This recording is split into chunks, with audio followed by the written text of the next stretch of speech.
ஒரு ரோட்ல சைக்கிள் இருக்கு, ஃபெராரி கார் இருக்கு.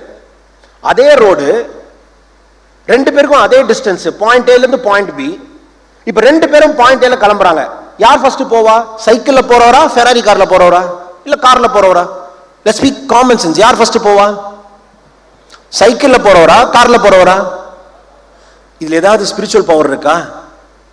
இப்ப சைக்கிள்ல போறவரு இடிச்சுன்னு அடிச்சுன்னு வேண்டாரு கடவுளை. ஐயா பெருமாளே, ஜீசஸ், அல்லாஹ், இல்ல சிவனே, என்னன்னு சொல்றாரு. என்ன வேணாலும் சைக்கிள்ல போறவர் எஃபர்ட் ஜாஸ்தி போட்டாலும் கார்ல போறவரோட சீக்கிரம் போவாரா, லேட்டா போவாரா? இவ்வளவுதான் நிதர்சனமான உண்மை. இங்க பண்ற தப்பெல்லாம் நம்ப பண்ணிட்டு இறைவனுக்கு கண்ணே இல்லைங்க, இறைவனுக்கு காதே இல்லைங்க. சார், இறைவனுக்கு அறிவே இல்லை தெரியுமா உங்களுக்கு? அப்படின்னு ஏன் நம்மளை படைச்சிட்டு போனா? ஆனா அவனுக்கு கருணை இருக்கு. என்ன இருக்கு? கருணை இருக்கு. நீ எவ்வளவு தப்பு செஞ்சாலும் திருந்தணும்னு முடிவு பண்ண உடனே அந்த தப்பை டெலீட் பண்ணிட்டு திரும்பி உனக்கு நல்ல வாழ்க்கை கொடுப்பான்.